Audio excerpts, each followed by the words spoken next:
Hello friends, ನಮಸ್ಕಾರ. ನನ್ನ YouTube ಚಾನಲ್ಗೆ ಮತ್ತೊಮ್ಮೆ ನಿಮಗೆ ಸ್ವಾಗತ. ಇವತ್ತು ನಾನು ನುಗ್ಗೆ ಸೊಪ್ಪು ಸಾಂಬಾರು ಮಾಡೋಣ ಅಂತ ಹೇಳಿ ಮತ್ತು ನಿಮಗೆ ಅದನ್ನು ತೋರಿಸೋಣ ಅಂತೇಳಿ ಈ ವಿಡಿಯೋನ ಮಾಡ್ತಾಯಿದ್ದೀನಿ.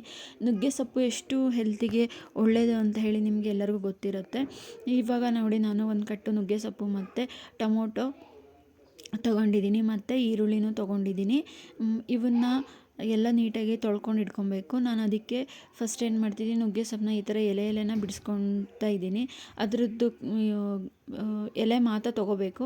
ಫುಲ್ಲು ಎಲೆನ ಈ ಥರ ನೀಟಾಗಿ ಬಿಡಿಸ್ಕೊಂಡು ನೀರು ಹಾಕಿ ತೊಳೆದಿಟ್ಕೊಂಡಿದ್ದೀನಿ. ಮತ್ತು ಫಸ್ಟ್ ನಾನು ಎಲೆಯಲ್ಲಿ ಏನಾರ ಹಣ್ಣು ಗಿಣ್ಣಿದೆಯಾ ಅಂತೇಳಿ ಎಲ್ಲ ನೀಟಾಗಿ ಸೋಸ್ಕೊಂಡಿರೋದ್ರಿಂದ ಆ ಎಲೆನ ಮಾತ್ರ ನೀಟಾಗಿ ತೆಗೆದ್ಬಿಟ್ಟು ನಾನು ಸಾಂಬಾರು ಮಾಡ್ತಾಯಿದ್ದೀನಿ. ಇವಾಗ ನೋಡಿ, ಒಂದು ಬೌಲು ಅದಕ್ಕೆ ನಾನು ಏನು ತೊಗೊಂಡಿದ್ದೀನಿ, ತೊಗರಿಬೇಳೆ ತೊಗೊಂಡಿದ್ದೀನಿ. ತೊಗರಿಬೇಳೆ ಮತ್ತು ಅವರೆಬೇಳೆನೂ ತುಂಬಾ ಚೆನ್ನಾಗಿರುತ್ತೆ. ಅವರೆಬೇಳೆ ನನ್ನ ಹತ್ರ ಇಲ್ಲದೆ ಇರೋದ್ರಿಂದ ನಾನು ತೊಗರಿಬೇಳೆನ ತೊಗೊಂಡಿದ್ದೀನಿ. ಈ ಥರ 4 ಹೋಳು ಮಾಡಿ ಟೊಮೊಟೊನ ಹಾಕಬೇಕು. ಅದ್ರ ಜೊತೆಗೆ ಫುಲ್ ಕಟ್ ಮಾಡಿ ಹಾಕಿದ್ರೆ ಟೊಮೊಟೊ ಎಲ್ಲ ಫುಲ್ ಸ್ಮ್ಯಾಶ್ ಆಗುತ್ತೆ. ಟೊಮೊಟೊ ಹಾಕಿರೋದೇ ಗೊತ್ತಾಗಲ್ಲ. ಅದಕ್ಕೋಸ್ಕರ ನಾನು ಈ ಥರ 4 ಹೋಳು ಮಾಡಿದ್ದೀನಿ. ಮತ್ತು ಅದ್ರ ಜೊತೆಗೆ ನಾನು ಈರುಳ್ಳಿನ ನೀಟಾಗಿ ಹೆಚ್ಕೊತಾ ಇದ್ದೀನಿ. ಹೆಚ್ಕೊಂಡು ಅದಕ್ಕೆ ಹಾಕ್ಕೊತಾ ಇದ್ದೀನಿ. ಇವಾಗ ನಾವು ಇಟ್ಕೊಂಡಿರೋಂತಹ ನುಗ್ಗೆ ಸೊಪ್ಪನ್ನ ಹಾಕ್ಕೊಬೇಕು.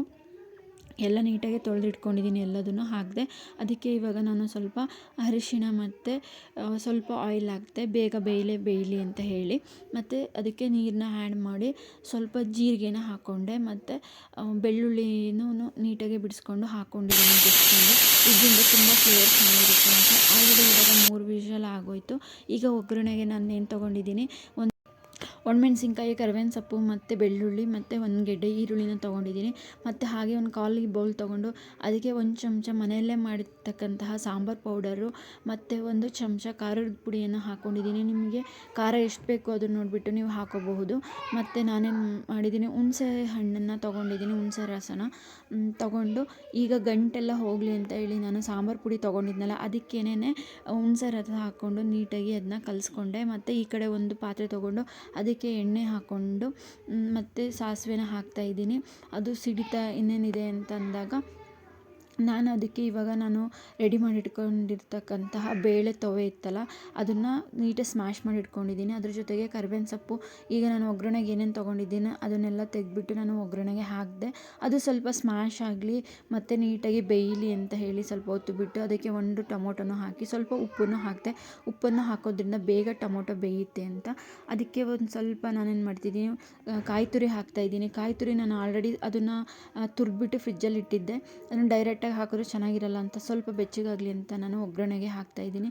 ಇವಾಗ ನಾವು ಇಲ್ಲಿ ಬೇಯಿಸಿಟ್ಕೊಂಡಿದ್ವಲ್ಲ ಬೇಳೆ ತೋವೆ, ಅದನ್ನು ನಾನು ಒಗ್ಗರಣೆಗೆ ಹಾಕ್ತಾಯಿದ್ದೀನಿ. ಹಾಕ್ಕೊಂಡು ಈ ಥರ ನೀಟಾಗಿ ಕಲಿಸ್ಕೊಂಡೆ.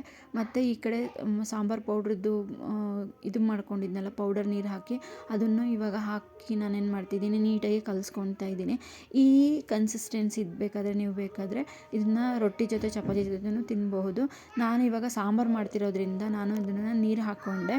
ನಿಮಗೆ ಎಷ್ಟು ಕನ್ಸಿಸ್ಟೆನ್ಸಿ ಬೇಕೋ ಅಷ್ಟು ಕನ್ಸಿಸ್ಟೆನ್ಸಿ ನೀರು ಹಾಕ್ಕೊಂಡು ಅದಕ್ಕೆ ಮೇಲೆ ನಾನಿವಾಗ ಕೊತ್ತಂಬರಿ ಸೊಪ್ಪು ಹಾಕಿದೆ. ತುಂಬಾ ಚೆನ್ನಾಗಿರುತ್ತೆ ಸಾಂಬಾರು. ನೀವು ಎಷ್ಟು ಸೊಪ್ಪು ತಿಂತೀರೋ ಅಷ್ಟು ನಿಮ್ಮ ಹೆಲ್ತಿ ಶಕ್ತಿ ಬರುತ್ತೆ. Thank you so much for